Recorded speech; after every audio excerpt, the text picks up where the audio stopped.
بسم الله الرحمن الرحيم. الحمد لله رب العالمين، والصلاة والسلام على أشرف الأنبياء والمرسلين نبينا محمد وعلى آله وصحبه أجمعين. رب اشرح لي صدري ويسر لي أمري واحلل عقدة من لساني يفقهوا قولي. السلام عليكم ورحمة الله وبركاته. وعليكم السلام ورحمة الله. یا رسول کی حالت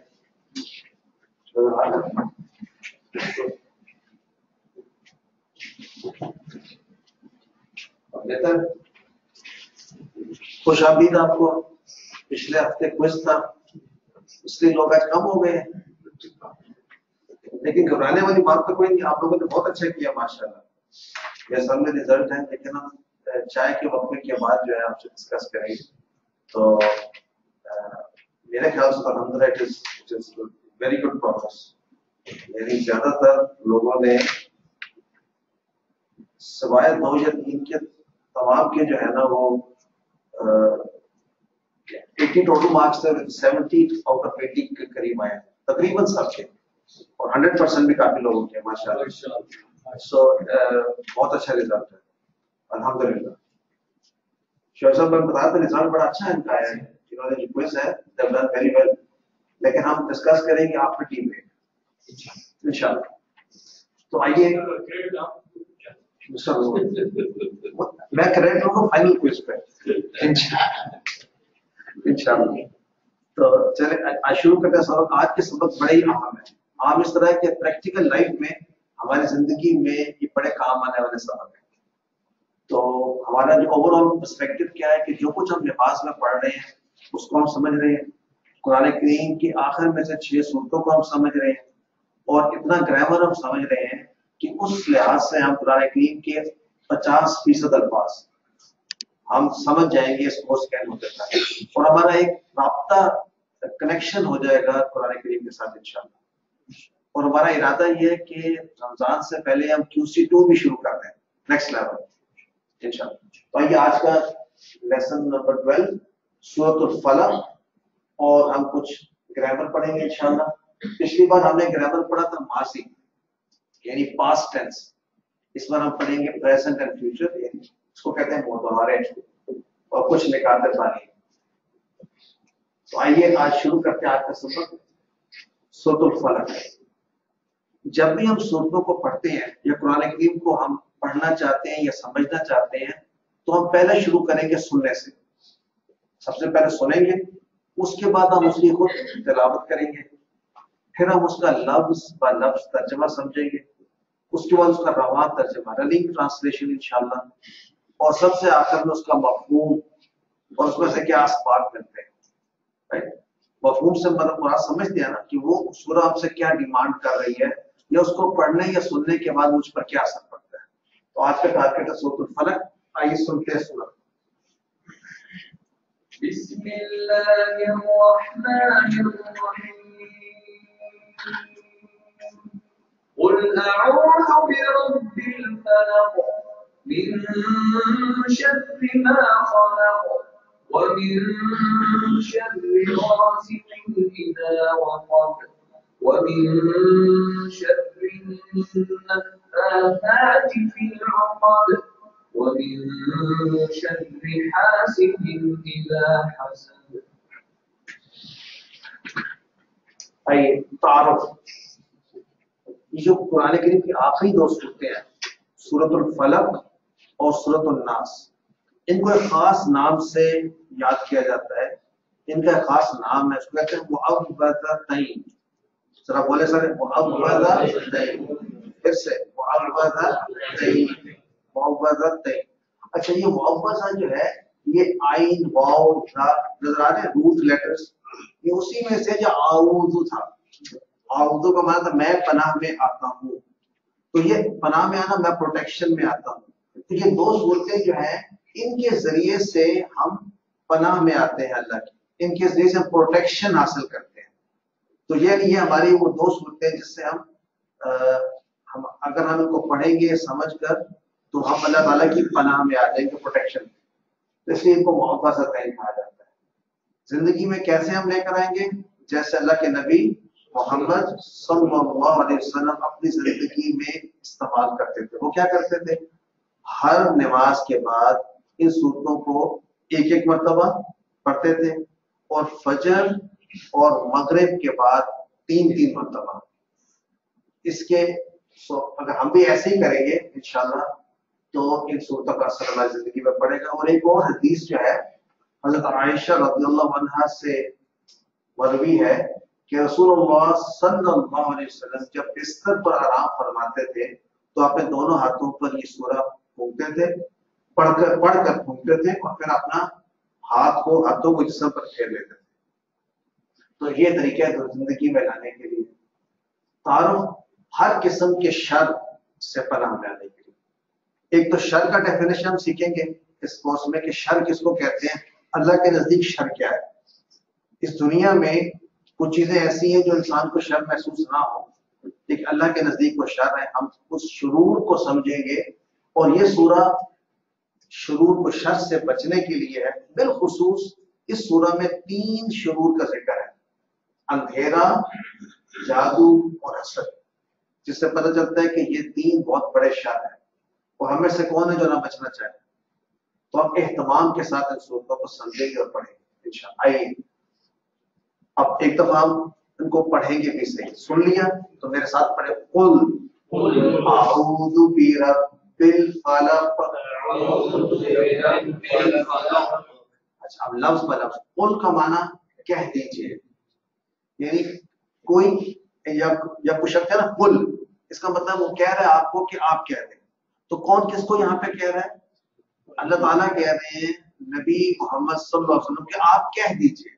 آپ کیا کہہ دیجئے؟ قل کہہ دیجئے اعوذ، میں پناہ میں آتا ہوں. اس سے پہلے ہم سیکھ چکے ہیں اعوذ باللہ. اس کا کیا معنی تھا اعوذ باللہ کا؟ میں پناہ میں آتا ہوں اللہ کی. تو اعوذ بربی کا معنی کیا ہوگا؟ میں پناہ میں آتا ہوں رب کی. سو اللہ کی جگہ رب آ گیا تو معنی وہی ہے کہ رب اللہ ہے. میں پناہ میں آتا ہوں رب کی. کون سا رب؟ رب کو ڈیفائن کیا ہے رب الفلق، صبح کے رب کی. تو معنی یہ ہوا کہ وہ رب جو صبح کرتا ہے اس رب کی میں پناہ میں آتا ہوں. تو یہ کیا ہوئی؟ یہ ایک صفت اللہ تعالیٰ کی کہ وہ صبح کا رب ہے. عام تصور میں سوچیں گے اس سے کیا مراد ہے؟ صبح کرنے والا رب. اور صبح کیسے ہوتی ہے؟ تصور احساس کے ساتھ رب الفلق کے معنی پر غور کریں. صبح کیسے ہوتی ہے؟ تو پورا نظام جو ہے سورج کا، چاند کا، دن اور رات کا، زمین کس طرح گھومتی ہے اپنے ایکسس پہ اور کس طرح گھومتی ہے سورج کے گرد، یہ تمام چیزوں کو جو کرنے والا ہے وہی صبح لے کر آتا ہے. سو اس کے پیچھے جو انڈرسٹینڈنگ ہے وہ اللہ تعالیٰ کی عظمت ہے کہ میں اس کی پناہ میں آتا ہوں جو رب اتنا طاقتور اور عظیم ہے جو پوری کائنات کو سنبھالے ہوئے ہے اور صبح لے کر آتا ہے. اس رب کی میں پناہ میں آتا ہوں.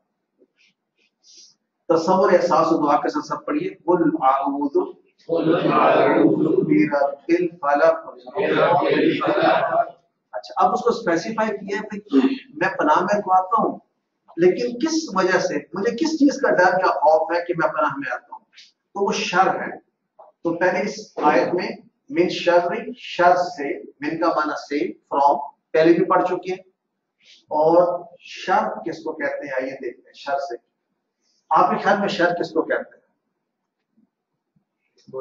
برائی. ماشاءاللہ. شر کا ایک معنی برائی، شر کا معنی تکلیف. جب آپ کو تکلیف پہنچتی ہے بھی ایک شر ہے.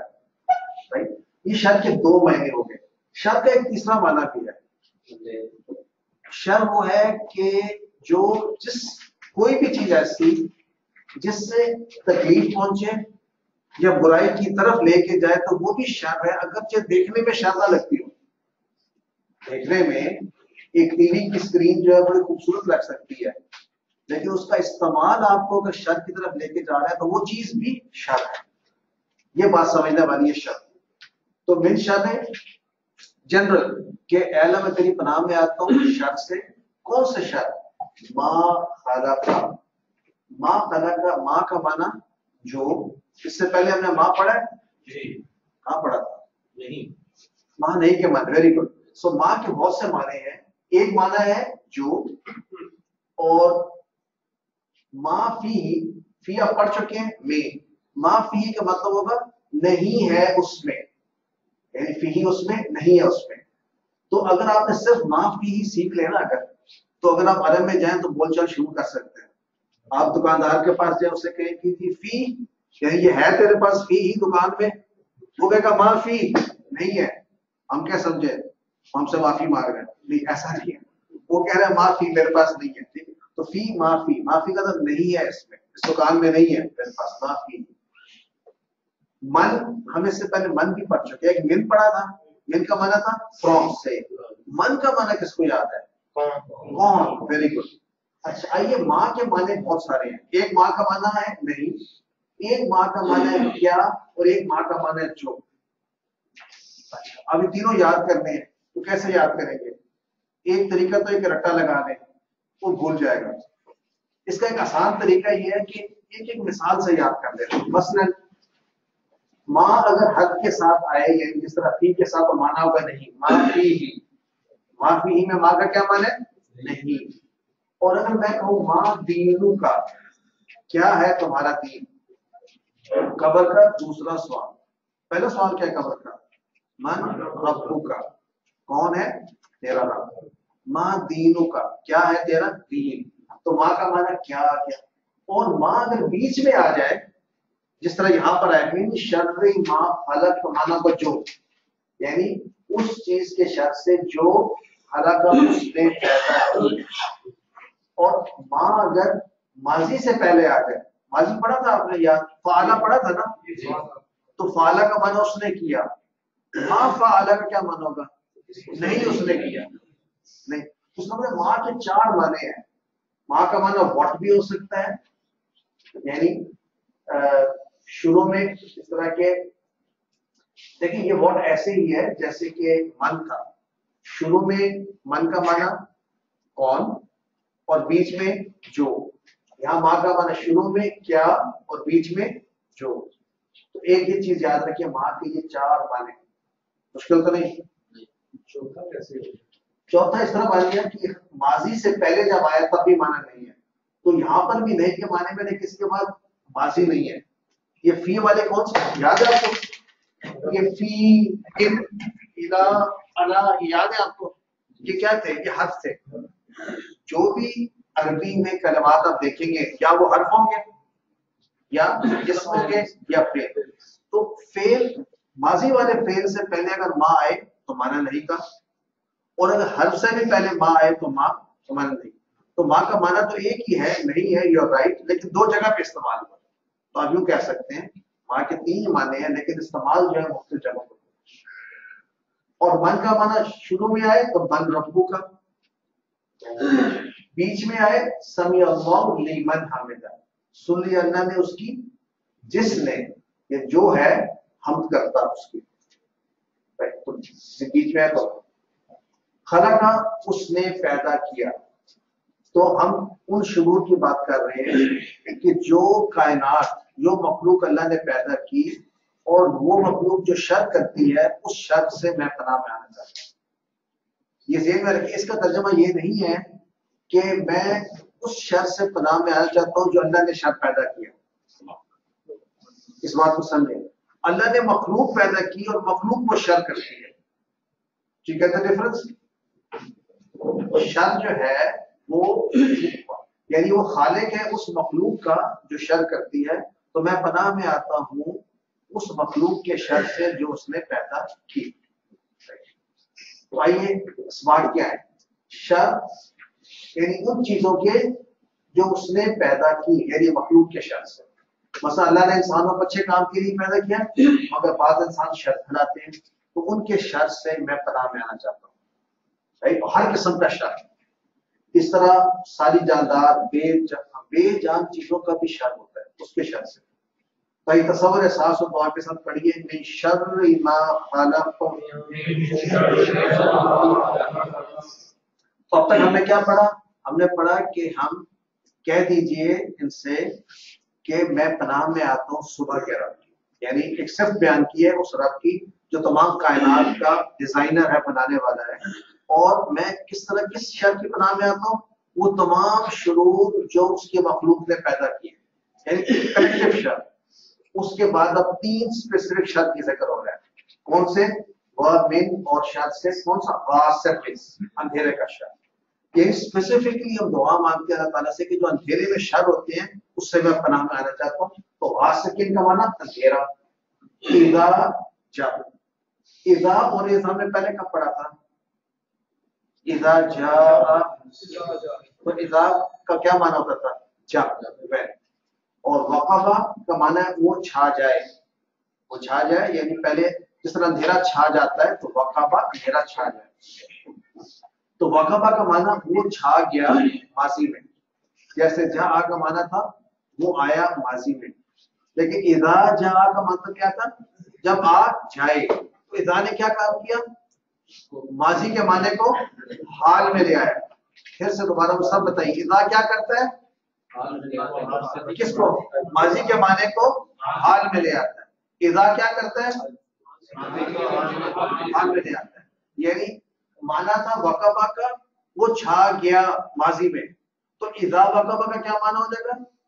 جب چھا جائے، جب چھا جائے، جس وقت بھی چھا جائے، یعنی آج چھا جائے۔ تو مانا وقبہ کا، اذا وقبہ کا مانا ہوگا آج، یعنی حال میں چھا جائے۔ تو جب بھی اندھیرا چھا جائے تو اس میں سے شر ہوگا، اس شر سے میں اللہ تعالیٰ تیری حفاظت میں آتا ہوں۔ تو کیا مانا ہوا اس کا؟ کون بتائے گا؟ من شر غاسق اذا وقب، بتائیے راشد بھائی کیا مانا ہوگا؟ سر یہ اللہ تعالیٰ سے پناہ مانگے کہ اس شر سے جب وہ چھائے، جب بھی چھا جائے، جب وہ اندھیرے کا شر تو اس سے پناہ مانگے۔ یہ جب بھی اندھیرا ہوگا اس اندھیرے میں شر ہوگا، اے اللہ مجھے شر سے بچا دے۔ اور شام کو ہوتا بھی کیا ہے؟ جب رات کا وقت ہوتا ہے تو انسان صبح کا تھکا ہوا، وہ رات آتی ہے تو کام کوئی نہیں ہوتا، ذہن خالی ہوتا ہے، وہ کہتے ہیں خالی دماغ شیطان کا کارخانہ ہے، سنا ہوا ہے آپ نے؟ تو وہ پھر نسبتاً فارغ ہوتا ہے اور شیطان اس کا کام کرتا ہے۔ اکثر برائیاں رات کو ہوتی ہیں، تو درست ہے جی؟ سوچ میں آپ جیسے خراب ٹی وی پروگرام، خراب ساتھ دینے کی ضرورت ہی نہیں تھی، جیسے TV program, cinema, club, بدکاریاں وغیرہ، اکثر چیزیں رات کے اندھیرے میں ہوتی ہیں، اس شر سے پناہ۔ جب ہم بچپن میں تھے تو ہمیں تو کہا جاتا تھا مغرب کے بعد گھر سے باہر نہ نکلے، وہ ہے اس زمانے کا، لیکن 2-3 آپ کدھر سے آ گئے بھائی؟ اچھا گاؤں میں ہوتا ہے نا، شہروں میں اچھا جب ہم بڑے ہوئے تو ہم نے کہا نہیں جو عشاء سے پہلے تک گھر آ جائے اس کے بعد شر جو ہے تک پھیلتا ہے۔ اور اب کیا حال ہے؟ تو بس یہ حال ہے آج کا، ٹھیک ہے، صبح ہونے سے پہلے تو رات کا حملہ جو ہے نا وہ دشمن کے لیے آسان ہوتا ہے، کیونکہ پتہ کیا ہوتا ہے وجہ رات کو شر کیوں ہوتا ہے؟ انسان سمجھتا ہے مجھے کوئی دیکھ نہیں رہا، میں چھپ کے کر سکتا ہوں۔ اکثر لوگ جنہوں نے دیکھنے کو سوئے ہوئے ہیں، یہ جو سوئے ہوئے نہیں بھی ہیں ان کی آنکھیں کچھ نہیں دیکھ رہی، تو اکثر شرور جو ہے وہ رات کو ہی ہوتے ہیں۔ انسان کرتا ہے جب اس کو فیلنگ ہوتی ہے کوئی دیکھنے والا نہیں ہے، اگر چلا تو دیکھ رہا ہے، لیکن یہ احساس دل میں پیدا ہوتا ہے، اے اللہ ہمارے دل میں یہ احساس پیدا ہوتا ہے۔ آئیے ومن شر غاسق اذا وقب، یہ بات ہم نے کر لی۔ اچھا آ جائیے تصور احساس و دعا کے ساتھ پڑھی، من شر غاسق اذا وقب، کیا مانا؟ ہاں تو اس کے شر سے نیکسٹ۔ اب دوسرا شر، ایک اندھیرا ہو گیا، ومن شر اور شر سے، کون سا شر؟ نفاثات، سب بولے نفاثات۔ اچھا یہ الف تا سے ختم ہو رہا ہے، اس کا معنی یہ جمع ہے، یاد ہے وہ جمع میں مسلماتوں کی مسلمات، مومناتوں کی مومنات، تو یہ جمع ہے، واحد کیا ہے؟ نفاثات، نفاثات یعنی الف تا کے بغیر، اور معنی اس کا ہے پھونکنے، پھونکے مارنے والی، پھونک مارنے والی کو کہتے ہیں نفاثہ۔ آپ نفاثہ جب بولتے ہیں تو پھونک نکلتی ہے منہ سے، کوشش کریں نفاثہ، بغیر پھونک مار کے کہ آپ لفظ ادا کر سکتے ہیں؟ نہیں کر سکتے نا، جب آپ بولیں گے تو ہاں ہوا نکلے گی منہ سے، خارج ہوگی پھونک، تو ماس کا معنی یہی ہے۔ تو اب آپ کو معنی نہیں بھولے گا، کیونکہ نفاثہ کہتے ہوئے پھونک نکلتی ہے، بولے نا نفاثہ مانا پھونک مارنے والی، اور نفاثات پھونکے مارنے والیاں، پھونکے مارنے والی. تو یہ پھونک مارنا جو ہے اس سے کیا ہوتا ہے جب یہ مارتی ہیں پھونکے؟ فل اقد، فی کا معنی ان، اور اقد کیا ہوتا ہے؟ اقد کہتے ہیں گرہیں، گانٹھیں، نوٹس، جمع.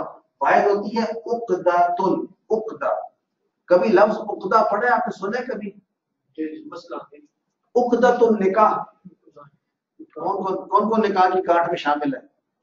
سارے. سو نکاح سر جو نہیں ہے ان کی خواہش ہے کہ ہو جائے، اور جو ہے ان کی خواہش ہے دیر سے ہوتا ہے. تو یہ وہی لفظ ہے عقدۃ النکاح، گرہ، نکاح کی گرہ، نکاح کی گانٹ. the knot, the nuptial knot. تو اس یعنی پھونکے مارنے والیوں کے جب وہ پھونکے مارتی ہے گرہوں میں، تو وہ بھی اشارہ یہ ہوتا ہے جادو کا اشارہ ہے. آپ کے احساس ہو رہا ہوگا کہ یہاں پہ یہ کیوں کہا گیا پھونکے مارنے والیاں؟ کیا والے نہیں ہو سکتے ہیں؟ آج کل تو زیادہ بھی دونوں ہو سکتے ہیں. ایک اسلوب ہے قرآن کا کہ اکثر جو چیز عام طور پہ جہاں مذکر استعمال ہو جنرلی مونس بھی مراد ہوتا ہے، اور کئی جگہوں پہ یہ سٹریس کرنے کے لیے کہ اگر ہو سکتا ہے عورتیں زیادہ کرتی ہوں اس زمانے میں، لیکن مراد دونوں ہیں کہ دونوں ہیں جو جادو پھونکے مار کر جادو کرتے ہیں ان کے شر سے بچائے. اور یہ آج کل بھی ہوتا ہے، انڈر گراؤنڈ چلا گیا، میں بھی شہروں میں نظر نہیں آتا بٹ از ویری مچ دیر. اور یہ جادو جو ہے یہ حق ہے، پتہ نہیں کسی کو واسطہ پڑا یا نہ پڑے، اللہ تعالیٰ دور رکھے ہمیں. فلم کو کر گیموں میں. تو آئیے تو صبر ساس دعا کے ساتھ پڑھیے میں شر نفاثات فی العقد. یعنی پہلا شر تھا کس چیز کا؟ اندھیرے کا. دوسرا شر جادو. ہمارے یہاں بعض خاندانوں میں بڑا مسئلہ ہے، کسی گھر میں جاؤ تو یہاں کوئی کھانا نہیں پینا نہیں، کوئی پتہ نہیں یہاں پر کوئی کسی نے پھونکا ہوا کچھ اس پہ. تو ہمیں کیا کرنا چاہیے؟ یہ ایک سخت آزمائش ہے. اس کا علاج کیا ہے؟ اس کو پڑھنا، اس کو پورے وصول کے ساتھ ان آیات کا پڑھنا. تو آئیے نیکسٹ آخری والا شر. ومن شر، اور شر سے کس کے؟ حاسد. حاسد کہتے ہیں حسد کرنے والا. حاسد حسد کرنے والا. اذا حسد، جب وہ حسد کرے. آئیے ذرا ساتھ استعمال کرتے ہیں. اچھا یہ بیچ میں رہ گیا تھا من شر النفاثات کا جو پھونکے مارنے والا ہے نا، اس کا ذرا ذہن میں سمجھے کہ یہ ہوتا کیا ہے. ایک حدیث میں بڑی انٹرسٹنگ حدیث ہے، اس میں ذکر کیا گیا ہے شیطان کا کہ یہ بھی رات کو انسان کے اوپر جو ہے اس کی جو بدھی ہے نا پیچھے اس کے اوپر پھونکے مارتا ہے. کہ حدیث کیا ہے؟ حضرت ابو ہریرہ رضی اللہ عنہ سے روایت ہے کہ رسول اللہ صلی اللہ علیہ وسلم نے فرمایا شیطان تم میں سے ہر ایک کی بدھی پر، جو سرا ہوتا ہے آخری سرا آپ کے سر کا، جب وہ شخص سو جاتا ہے تو 3 گرہیں لگاتا ہے اور ہر گرہ پر منتر پڑتا ہے تیرے لیے رات بہت لمبی ہو جائے تو خوب سو. شیطان کا مختلف طریقہ ہے. کس طریقے سے کرتا ہے؟ آپ کو جگا کر رکھتا ہے، ایسے کاموں میں رکھتا ہے کہ آپ لمبی نیند سو جائیں. جب وہ بیدار ہوتا ہے شخص، اگر اللہ کا ذکر کرتا ہے تو ایک گرہ کھل جاتی ہے، اگر بیدار ہو کر وضو کرتا ہے تو ایک اور گرہ کھل جاتی ہے، اور اگر نماز بھی پڑھتا ہے تو 3 گرہ کھل جاتی ہیں. اور صبح اس حال میں ہوتا ہے کہ وہ حشاش کشاش ہوتا ہے، نفس پاکیزہ ہوتا ہے، ورنہ صبح ایسی ہوتی ہے کہ وہ خبیث و نفس اور سست ہو جاتا ہے. یہ بخاری اور مسلم دونوں میں یہ حدیث موجود ہے. تو جب آپ سوئیں اس احساس سے سوئیں کہ میں نے صبح اٹھنا ہے، ضرور اٹھنا ہے، ایسا نہ ہو کہ مجھے شیطان جو ہے وہ سلائے رکھے. اور اکثر اگر رات کے 2 بجے سوئیں گے تو کیسے اٹھیں گے صبح 5 بجے؟ ہاں الارم لگا کے اٹھ جائیں تو اچھی بات ہے، لیکن کوشش کریں کہ جلدی سو جائیں. ہاں تہجد کے لیے ضرور جائیں لیکن پھر سو جائیں انشاءاللہ. حسد کیا ہوتا ہے اور رش کیا ہوتا ہے یہ بھی سمجھ لیں. حسد کا مطلب یہ ہے کہ جو شخص جو فضل کسی اور شخص کو اللہ تعالیٰ نے عطا کیا ہے اس سے چھن جائے اور مجھے مل جائے، اسے حسد کہتے ہیں. یعنی انسان دیکھتا ہے کسی کے پاس اچھی گاڑی ہے، اس کے پاس نہ ہو مجھے مل جائے، یا اس کے پاس کوئی اچھا کپڑا پہننے کا یا کچھ بھی اچھی نعمت ہے جو اللہ نے عطا کی ہے، اس کو کیوں ملا، اس کو کیوں ملا. پہلی بات تو اس سے چھن جائے، یہ ہے حسد. لیکن ایک رشک بھی ہے. رشک یہ ہے الحمدللہ اللہ نے اس کو دیا مجھے بھی عطا کر, یہ رشک ہے. تو ہمیں کیا کرنا چاہیے, حسد یا رشک؟ اور جو اقبال صاحب نے بات بتائی ہے, ہمارے یہاں تو ایک اور قسم کا حسد موجود ہے. وہ کون سا ہے؟ اس کو ملے نہ ملے, نہیں مجھے ملے نہ ملے اس سے چھن جائے. ایک تو یہ ہے نا حسد کہ اس سے چھن کے مجھے مل جائے. دوسرا کیا ہے, اس سے چھن مجھے ملتا ہے نہیں ملتا اس کے پاس کیوں ہے, یہ دیوار سے گرے ہی گرے, چاہے میرے اوپر گرے پر گرے گرے. تو یہ زبردست ٹائپ آف حسد ہے. تو حسد حرام ہے اور رشک جائز ہے. اور حدیث میں آتا ہے اس شخص پہ رشک کرنا چاہیے جس کو اللہ تعالیٰ علم دے اور دوسروں کو بانٹتا پھرے, دولت دے اور دوسروں کو بانٹتا پھرے. تو یہ اس ایسا جو ہے نا کوشش اللہ تعالیٰ سے مانگنا چاہیے کہ مجھے ایسے لوگوں میں شامل کر, یا جو ایسا ہے اس جیسا مجھے بنا. اور یہ بھی کہ اس کا ہمسایہ اس سے خوش رہے. حسدہ اس نے حسد کیا, اذا حسدہ جب وہ حسد کرے. موچی موچی سے حسد کرتا ہے, کیا مانا ہے اس کا؟ جو سیم پروفیشن کے لوگ ہوتے ہیں نا ان میں آپس میں زیادہ حسد ہوتا ہے. ٹیچر ٹیچر سے, ڈاکٹر ڈاکٹر سے, کیونکہ وہ ایک ہی شعبے میں کمپیٹ کر رہے ہوتے ہیں. تو ان سے جب آگے نکلنا چاہتے ہیں ان کے راستے میں روڑے اٹکاتے ہیں, اسی کو حسد کہتے ہیں کہ وہ نہیں چاہتے کہ وہ آگے نکلے. تو دعا کرے کہ اللہ تعالیٰ ہمیں حسد کرنے سے بھی بچائے. ہم بھی تو حسد کر سکتے ہیں, ہم سب بھی سوچ رہے دوسرا حسد کر رہا ہے. اللہ ہمیں بھی اس سے بچائے اور اپنے بھائی کے لیے دعا کریں اس کے لیے انشاءاللہ. تو 3 شرور کا ذکر کیا گیا ہے سورہ میں. کون سے 3 شر ہیں؟ اندھیرا, جادو اور حسد. تو یہ اگر کوئز میں کوشچن ہے مشکل تو نہیں ہے. اور اس سورہ میں ایک صفت کا ذکر کیا گیا اللہ کی, وہ کون سی صفت تھی؟ صبح کا رب. تو ایک صفت کا ذکر ہے اور 3 شرور کا ذکر ہے. تو اس کو زندگی میں کیسے لائیں گے یہ بھی ہم نے کر لیا. اور خلاصہ کیا ہے؟ کو اگر سورہ فلق کا خلاصہ آپ سے پوچھا جائے تو آپ کے ذہن میں کیا بات آتی ہے؟ خلاصہ یہ ہے کہ تمام شرور سے بچنے کا فارمولا, تمام اس لیے کہ پہلی آیت میں من شر ما خلق, تمام شرور سے بچنے کا خلاصہ, اور بالخصوص اندھیرا, جادو اور حسد. تو یہ خلاصہ ٹھیک ہے, اتنا ہی ہے نا. تو یہ آ سکتا ہے آپ کو, بلکہ پکا اس کورس کا جو اصل مقصد ہے آپ کو الفاظ کے معنی نہ بھی یاد رہے تو یہ تو یاد رہنا چاہیے کہ سورۃ الفلق کا کیا خلاصہ یا کیا اس کا, اس کے اندر سے مفہوم کیا ہے, اس کا کیا ہے مفہوم بتائیے. بالخصوص اندھیرا, جادو